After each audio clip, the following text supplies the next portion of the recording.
Halo Sobat Dipa, beberapa waktu yang lalu itu trending tema berkaitan dengan marriage is scary. Marriage is scary. Pernikahan itu menakutkan ya. Pernikahan menyeramkan. Dan juga ada trending berkaitan dengan child free, memutuskan untuk tidak punya anak. Jadi kenapa sih sekarang ini anak-anak muda memilih untuk tidak mau menikah dan kalaupun menikah itu takut punya anak? Kalau dari beberapa klien ya Pak, terutama klien-klien yang Gen Z ya. Ini saya tidak mengatakan bahwa semua Gen Z seperti ini, tapi klien yang datang ke saya dan kemudian memunculkan isu marriage is scary dan juga child free. Kalau yang marriage is scary itu karena ketika mereka merasakan bahwa pasangannya itu nggak bisa diajak kerjasama sih, pada intinya tuh begitu setelah pernikahan. Karena waktu berdua doang sebelum menikah dia kemudian ya kebutuhannya kan berkasih sayang ya, pacaran, cinta, seneng kayak gitu loh Pak. Ketika menikah kebentur sama kebutuhan yang lebih besar, itu mereka harus menghadapinya sendirian tanpa ada kerjasama dengan pasangan. Itu yang marriage is scary. Belum lagi kalau menikah, ternyata kan kalau di Indonesia menikah tuh nggak cuma berdua aja ya Pak. Ada keluarga besar, belum lagi kebiasaan-kebiasaan yang lahir akibat keluarga besar itu. Kemudian juga harapan sebagai budaya patriarki nih kebanyakan di Indonesia kan begitu ya.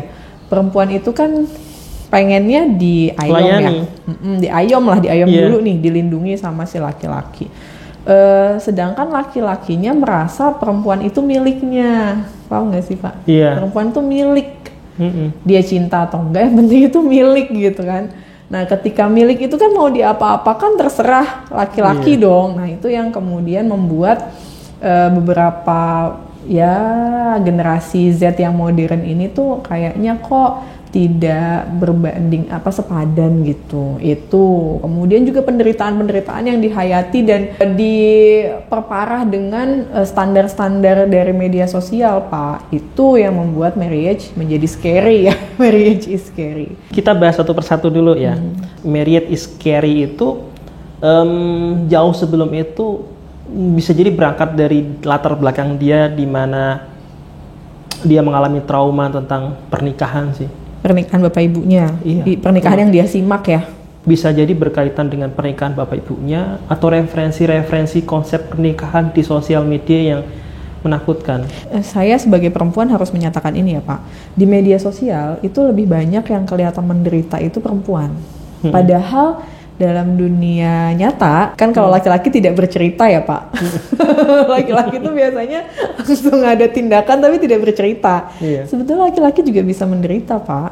Tapi ada masculinity yang kemudian membuat mereka tidak membuka itu ke media sosial atau tidak membuka itu ke publik gitu. Walaupun sebetulnya mereka tetap punya kesempatan atau punya penderitaan juga yang sama dalam menghadapi pernikahan ya. Sama seperti KDRT itu kan, kalau laki-laki KDRT itu harusnya perempuan korbannya. Kalau laki-laki korbannya itu malu. Jangankan pengaduan, malah justru diketawain gitu. Lapor ke polisi malah justru polisinya yang ketawa mungkin ya. Atau polisi-polisi yang kayaknya informasinya kurang belajar gitu modern ya. Tapi memang sebetulnya laki-laki pun bisa mengalami ketakutan untuk menikah gitu ya, karena nggak sedikit laki-laki yang juga menderita sih dalam pernikahan itu gitu.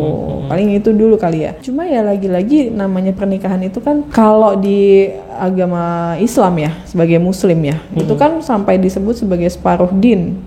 Ya nggak sih Pak? Saya nggak berani ngomongin terlalu jauh karena saya bukan ustazah ya. Cuma maksudnya penyebutan separuh din itu karena segitu beratnya gitu loh, sampai dihitungnya setengah agama, maksudnya gitu. Ketika dia separuh agama, tentu perjalanan pernikahannya akan lebih berat daripada perjalanan umroh ya, atau perjalanan haji gitu. Karena separuh agama, karena banyak ibadah-ibadah selanjutnya yang itu hanya bisa dilakukan ketika kita sudah menikah, atau ibadah selanjutnya itu nilainya lebih besar ketika kita sudah menikah. Iya, tapi memang kesulitannya itu juga besar, Pak. Iya. Ya memang sedihnya kan ya karena prinsip bahwa perempuan itu minta dilindungi dan laki-laki itu konsepnya adalah memiliki ya. Jadi kayaknya pernikahan itu kok ya kan itu dua prinsip yang beda jalur ya. Maksudnya itu harusnya kan bisa saling bekerja sama. Sedangkan kalau masih dengan pemikiran yang lama, ya kedua pasangan itu maunya dilayani aja kan ya. Itu yang membuat mereka atau kedua belah pihak ini tidak saling bekerja sama untuk mewujudkan pernikahan yang sehat lah ya kita sebutnya. Iya. Gitu. Tapi sebelum pernikahan yang sehat itu kan anak-anak muda sekarang kan muncul pikiran marriage is scary itu kan karena takut menikah gitu. Takutnya. Iya karena melihat itu dan berpikir bahwa pasangannya ya akan sulit aja sih. Jadi takutnya di latar belakangnya dia, di masa lalunya dia, kemudian takutnya di depannya dia itu tidak ada cahaya cerah gitu. Jadi kalau perempuan itu kemudian muncul pemikiran untuk menjadi independent woman, kalau laki-laki munculnya apa Pak ketika marriage is scary-nya terjadi? Ya main-main. Tidak berkomitmen. Tidak komitmen. Tidak bertanggung jawab. Iya. Oh itu tuh yang berat tuh, laki-laki harus bertanggung jawab. Bisa nggak ya berat saya? Tanggung jawab bagi laki-laki. Karena kan dia harus sama-sama mengorbankan kesenangan ketika bujang. Jadi perilaku marriage is scary adalah ketakutan untuk meninggalkan kesenangan saat ini untuk menuju masa depan yang belum jelas kesenangannya. Kalau romantis sih pasti dapat ya. Pasti sudah kita rasakan di awal gitu. Walaupun belum menikah tapi dalam berpasangan romantis itu sudah ada. Dapat. Seksual? Iya. Juga bisa dapat. Seksual zaman sekarang, anak-anak zaman sekarang ya. Walaupun kita disclaimer ya, saya dan Pak Hilman tentu tidak mendukung seks bebas ya. Cuma kalau dampak negatif dari hashtag marriage is scary ini, ketika diyakini banyak, diamini dengan banyak anak-anak muda, dampak negatifnya itu ya akan muncul penyaluran hasrat seksual yang tidak tepat. Iya, yang tidak. Di antaranya ya free sex gitu. Nah, terus dari marriage is scary, oke lah ada beberapa orang yang memutuskan, oke saya menikah, tapi pernikahan saya tidak diwarnai dengan kehadiran anak. Dia masih bisa bernegosiasi dengan oke lah saya menikah saja, tapi saya tidak mau dengan beban anak. Iya, karena berpikirnya anak itu beban, tapi seringkali harus dirawat sendirian. Sebenarnya gini ya, saya pribadi itu ada titik sepakatnya dengan child free. Tapi untuk orang yang mana? Oke. Ya kan, coba perhatiin anak-anak yang digendong sambil ngemis-ngemis itu, alangkah baiknya ketika orang tua yang belum siap kondisi ekonominya diajak buat ngemis di pinggir jalan itu. Kenapa lu nggak child free aja sih kalau kondisinya sampai anak-anak harus kamu korbankan masa depannya begitu.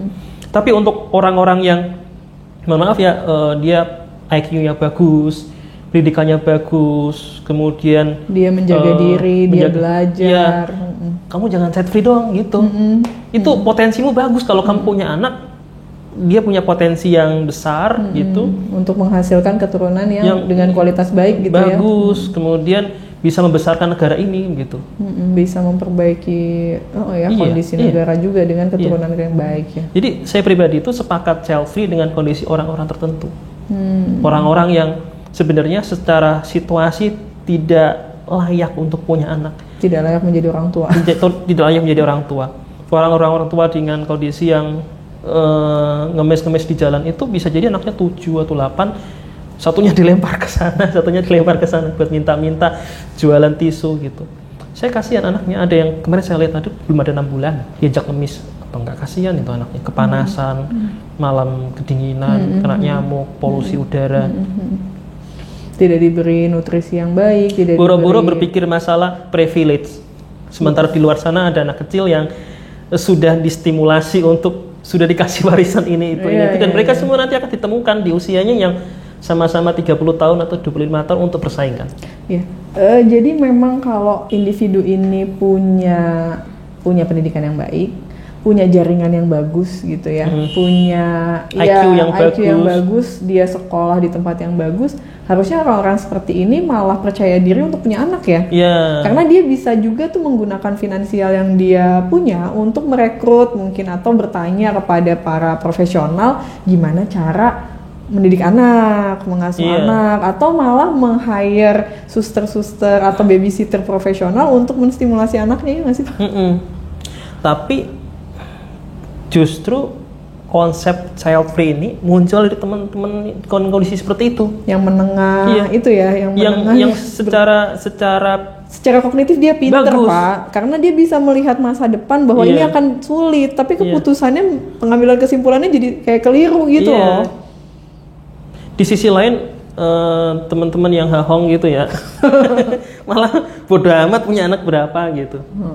Iya kan? Dia ternyata sambil jalan anaknya terlantar, keleleran gitu. Jadi masa depan dunia ini atau masa depan bangsa ini menjadi terhambat kualitasnya karena orang-orang yang pinter dan mau belajar malah tidak mau punya anak. Padahal kalau mereka berkesempatan punya anak, punya kesadaran untuk belajar atau memberikan fasilitas yang baik untuk anaknya, itu malah bisa memberi ada kualitas gitu ya keturunannya ya. Memang nggak bisa dipungkiri bahwa punya anak itu tanggung jawab menjadi besar, beban hidup menjadi lebih berat ya. Kesannya seperti itu. Tapi kita punya tujuan. Tujuan hidup ada. Ada hal-hal lain berkaitan dengan kepuasan non logik ya. Karena kalau memang teman-teman di sini berpikir tentang logika kedepannya, nggak akan ketemu sih. Tapi kalau kita berpikir masalah ketentraman gitu, kenyamanan gitu, kita coba dulu deh dengan mungkin batasan minimal anak 1 dulu. Kemudian kita melakukan proses kontemplasi gitu. Jadi win-win solutionnya itu untuk yang berpikir tentang child free adalah membatasi jumlah anak. Membatasi jumlah anak. Solusinya bukan dengan kondisi yang tidak mau punya anak sama sekali. Karena sebagai seorang yang punya kognitif baik dan bisa memprognosiskan ya, bisa memperkirakan keadaan ke depan seperti apa, dia seharusnya melahirkan kualitas keturunan yang baik juga gitu kayak dirinya ya.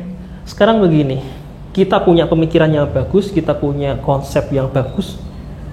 Kalau tidak punya proses penyaluran konsep ke anak, memberikan proses pendidikan ke anak, transfer learning keilmuan ke anak, ke siapa lagi gitu. Dan kita bisa terus mengadakan kualitas yang baik ini itu dengan ya menghadirkan anak ya. Iya kan. Daripada nanti kalau kita child free ternyata yang nggak child free adalah orang-orang dengan kualitas tidak baik gitu ya Pak. Iya. Kalau memang ternyata kita tidak bisa kita takut gitu ya. Karena ada salah satu pemikiran bahwa saya tidak tega menghadirkan seorang anak ke bumi ini di mana bumi ini akan menjadi siksaan bagi dia. Ada nilai seperti itu bagi teman-teman child free karena bumi ini tidak steril bagi anak.